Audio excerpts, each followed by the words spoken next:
Hola mis queridos amigos, nuevamente con ustedes, su doctor Tigre, el que ronca en esta negra noche neoliberal latinoamericana, sudamericana, ecuatoriana.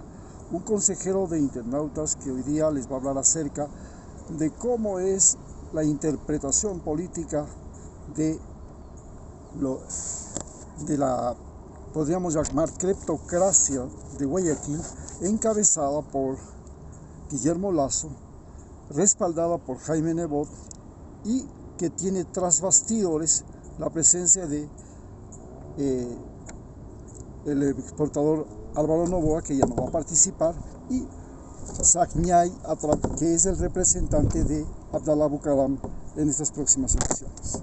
Se puede decir en términos generales que la tendencia de Guillermo Lasso representa lo que se llama la plutocracia de Guayaquil.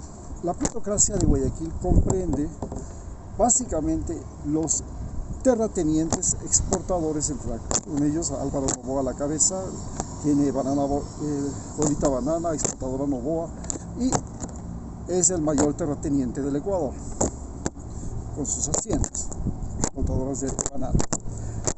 El segundo terrateniente que está metido ahí y que es exportador de camarón es Jaime Nebot, que tiene 750 millones de dólares, alcalde de Guayaquil por décadas, llegando entonces a convertirse en uno de los hombres más ricos desde la alcaldía de Guayaquil. Y finalmente tenemos entre los ricos a Guillermo Lasso, un banquero que logró comprar los vouchers, los dineros, las promesas de pago que entregaba el gobierno de Lucio Gutiérrez y de Yamil Maguad a los que, especialmente Lucio Gutiérrez y después de Lucio Gutiérrez Noboa, a los que tenían fondos en los bancos, cuando los bancos especialmente de Guayaquil, que son Filambanco y la Previsora, pues quebraron y fugaron del país. También quebró el Banco Popular, quebró el banco, otros numerosos bancos. Pero los más importantes eran el Banco de la Previsora y el Banco Filambanco, que eran los que tenían la mayor cantidad de cuentas de ahorro del país, y eran de lo que se llama, hay una cosa interesante, la plutocracia de Guayaquil era un ámbito, un espacio de control fundamentalmente de lo que se llama la migración libanesa, los fenicios o filisteos de la época, como se les conoce en la Biblia, los fenicios, luego que se convirtieron en libaneses. Ellos emigraron a Ecuador y se apropiaron fundamentalmente de la provincia de Loja, una provincia fronteriza al sur, y esencialmente de Guayaquil.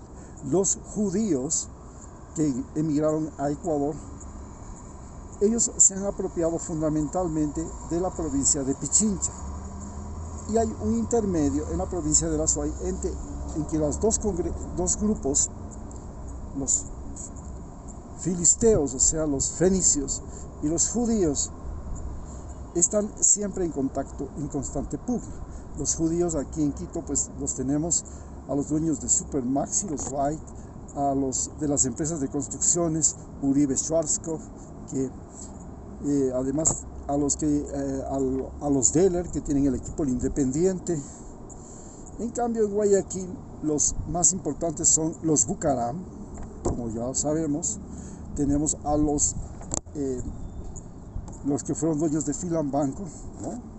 Los Isaías, y ahí tenemos un montón, toda una enorme cantidad de los Salem, los Salem Divo. Todos ellos son el grupo de los denominados libaneses. Bien, Guayaquil es un puerto y es el más importante puerto comercial y astillero de España en la costa del Pacífico de Sudamérica, porque tiene la desembocadura del río más grande que desemboca en la costa del Pacífico de Sudamérica, que es el río Guayas, un río de 1000 kilómetros de longitud, con dos enormes afluentes, el Daule y el Babahoyo, y que tiene inclusive en su desembocadura islas como la isla de Puná. Y entonces era un buen lugar para acodar los barcos en ese tiempo de madera y vela, que tenían los españoles y para construir embarcaciones, porque desde Ecuador, desde la frontera de Tumbes hasta Chile, no habían árboles cerca, pero en Guayaquil sí había una gran vegetación con árboles maderables muy valiosos que les servía muchísimo a los españoles para construir sus embarcaciones. Desde ese momento, cuando llegamos a la independencia, Guayaquil es una zona de disputa entre el Virreinato de Lima, al que Guayaquil pertenecía al momento de la independencia, y el Virreinato de Santa Fe de Bogotá o Nueva Granada, con capital en Bogotá, que quería ese puerto y lo tuvo en algunos momentos de la historia, pero no lo tenía en el momento en el que nosotros llegamos a la independencia. Entonces, mediante un acuerdo entre San Martín y Simón Bolívar, se llega al acuerdo de que Guayaquil pasa a ser parte de la Gran Colombia y San Martín, a cambio de eso, se retira del Perú y es Simón Bolívar el que va a continuar con la gesta independentista de Lima, de Perú, del Virreinato de Lima, el más importante virreinato en la costa del Pacífico de Sudamérica. Y este Virreinato de Lima no es parte de la Gran Colombia, fue el acuerdo. ¿Okay? Usted libera el Virreinato de Lima, pero no es parte del acuerdo, no es parte del Virreinato de...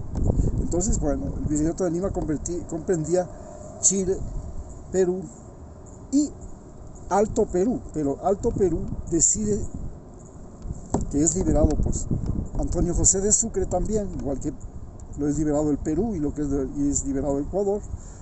Alto Perú, o sea Bolivia, pasa a ser parte de también un territorio independiente, pero el primer presidente es Antonio José de Sucre y inclusive su primera capital hasta el día de hoy es Sucre.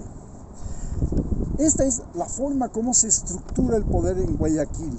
Guayaquil entonces emerge como un puerto y en ese puerto hay fundamentalmente comerciantes y exportadores.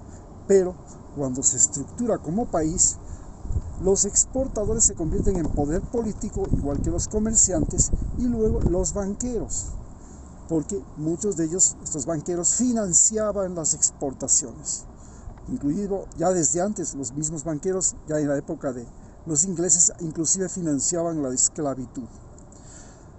Entonces los banqueros se afincan básicamente en Guayaquil y de ahí viene el origen de Guillermo Lazo, de ahí viene el origen de Álvaro Noboa y de ahí viene el origen de Abdalá Bucaram. Abdalá Bucaram, ¿con qué sector de Guayaquil se identifica? Él no se identifica con los terratenientes, él no se identifica con los banqueros, sino que Abdalá Bucaram específicamente se identifica con los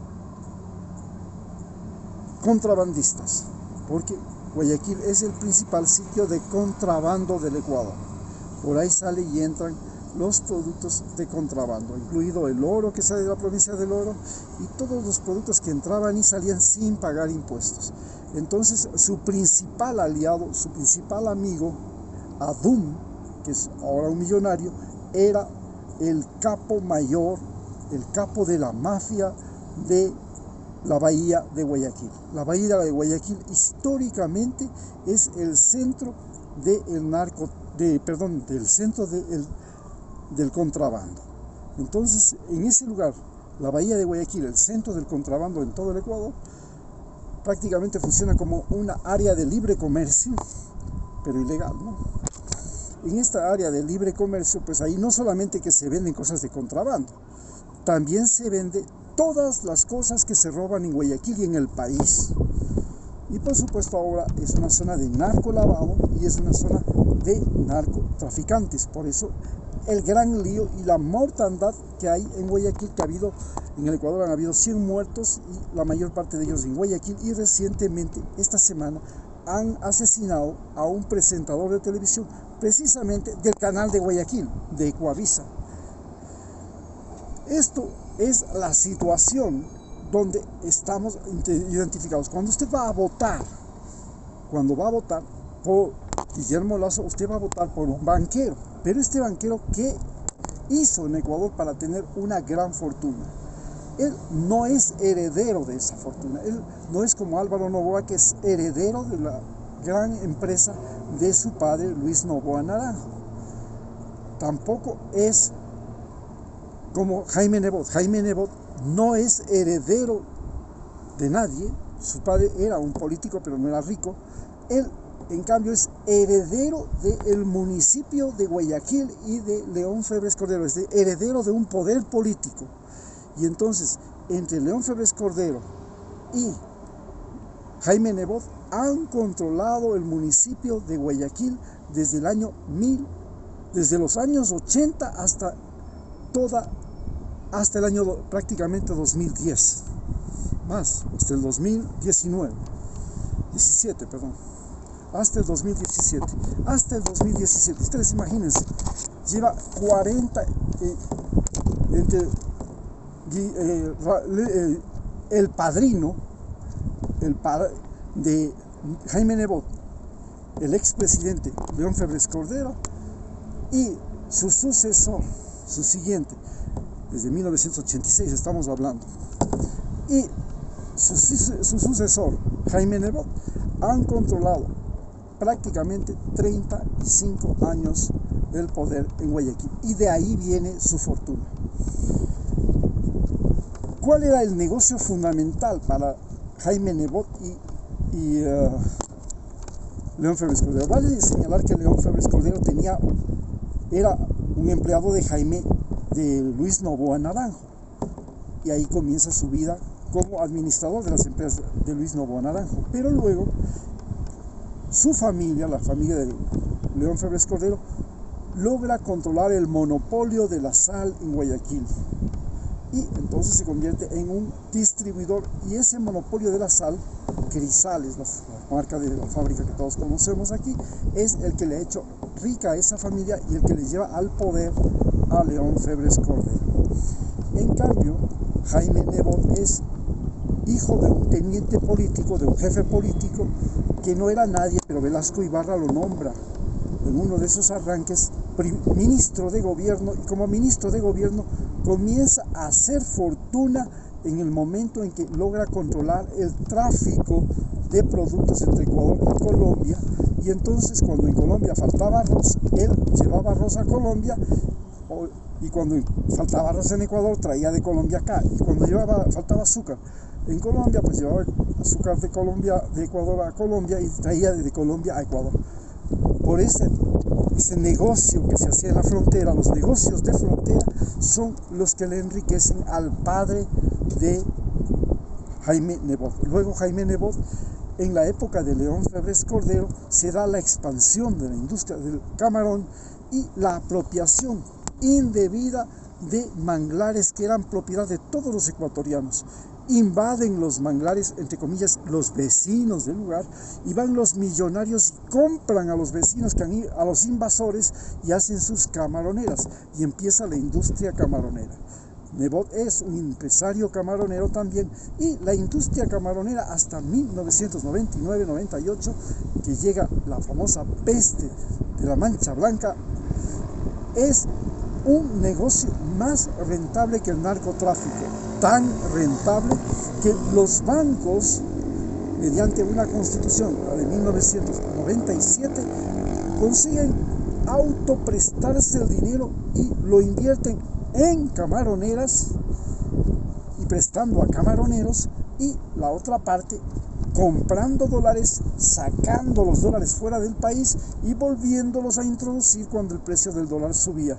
Esta especulación financiera y esta invasión ilegal para construir camaroneras es la que hace crecer bruscamente el negocio de los bancos, hasta que se produce la gran quiebra de los bancos, que estaban ofreciendo intereses que superaban hasta el 180% en sucres a los que depositaban el dinero en esas cuentas.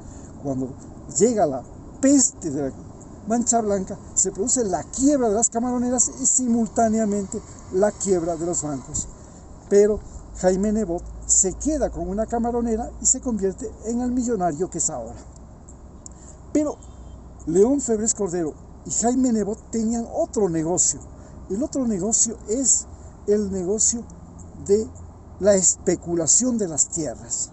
Construían barrios, construían la perimetral, construían caminos, carreteras, etcétera, etcétera, en el Cantón Guayaquil, y luego compraban las tierras a través de terceros y las revendían, esas tierras.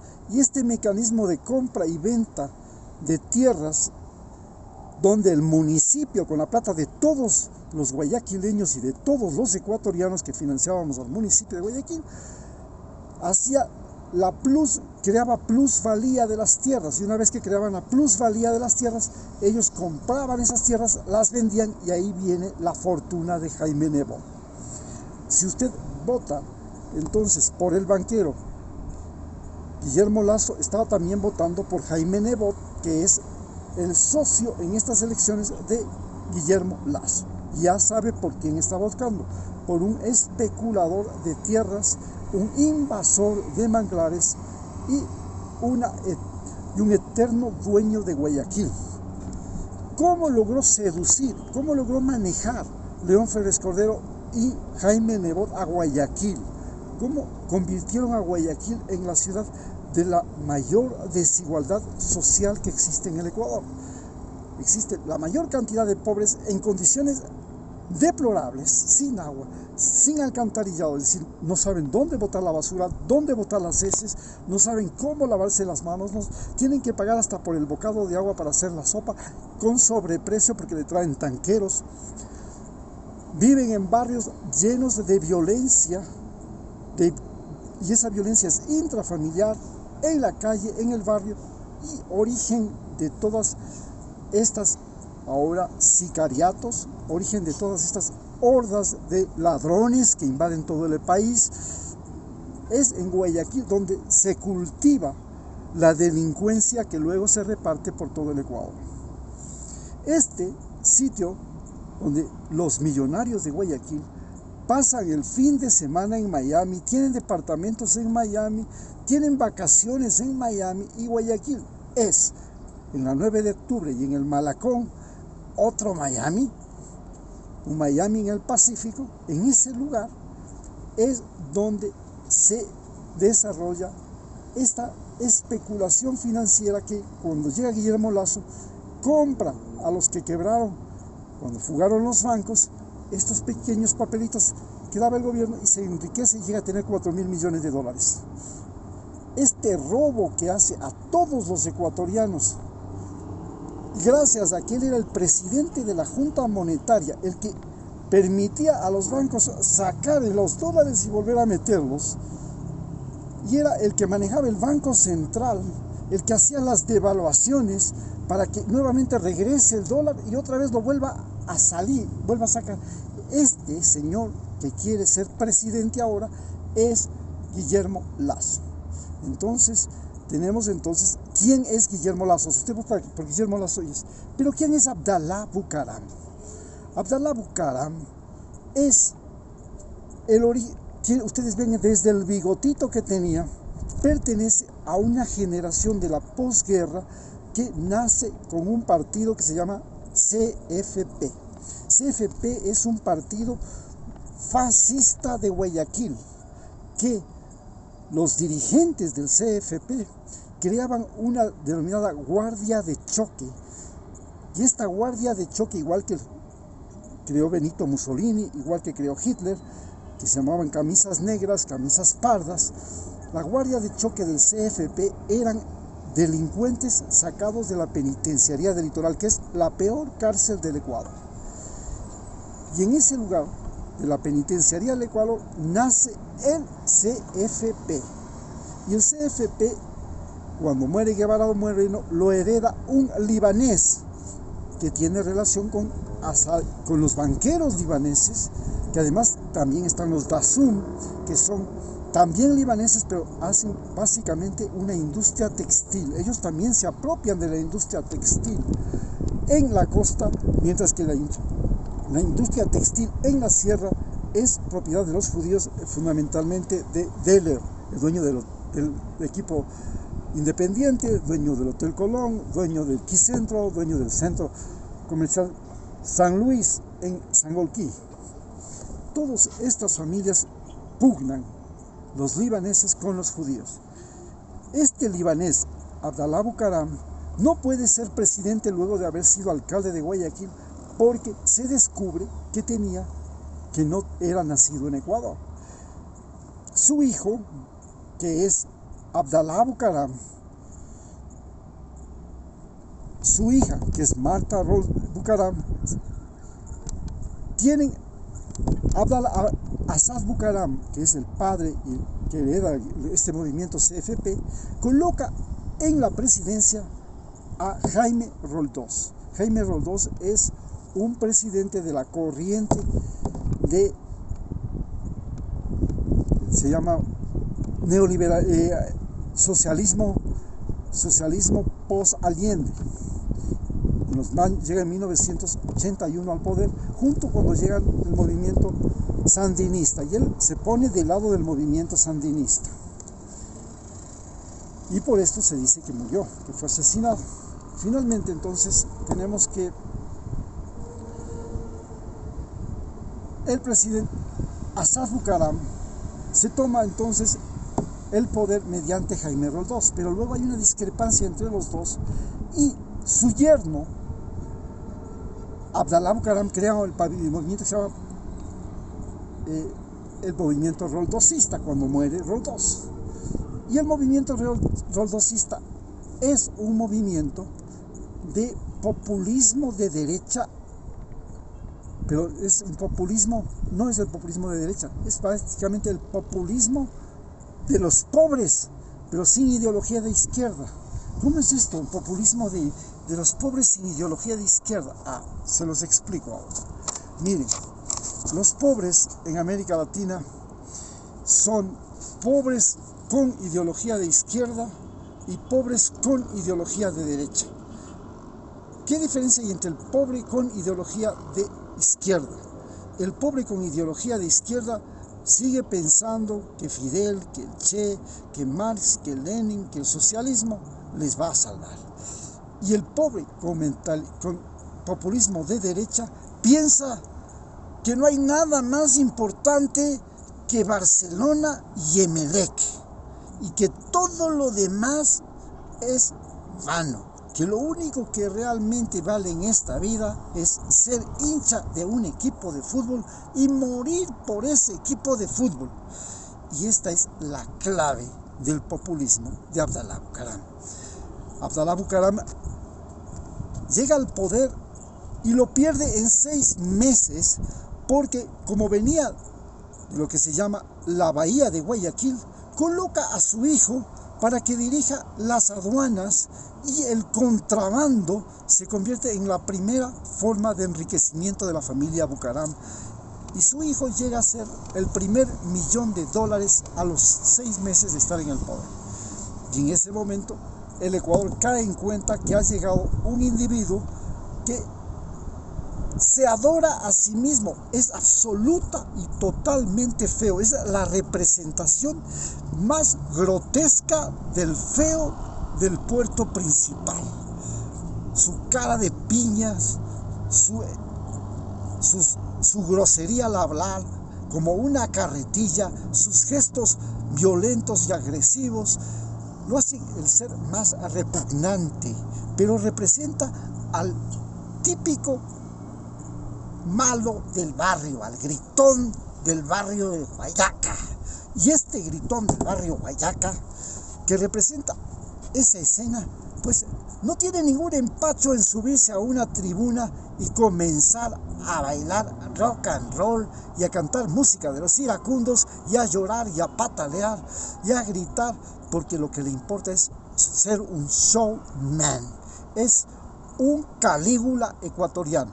Cuando pierde el poder, va precisamente a la Argentina y se refugia en los prostíbulos de Argentina, y finalmente termina en Panamá, porque su actividad más importante y el vicio que tienen en general todos estos descendientes de los libaneses, de los árabes, es el vicio del juego.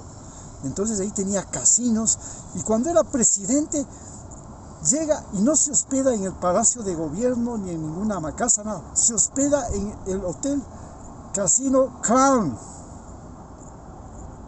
En el Hotel Casino Crown, porque podía jugar al casino mientras era presidente.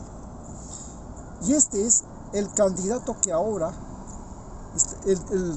pretende eludir la justicia, porque está implicado su hijo en crímenes y asesinatos. Inclusive está implicado ahora en el asesinato del muchacho presentador de Ecuador TV, de Ecuavisa, esta semana precisamente. Y este señor,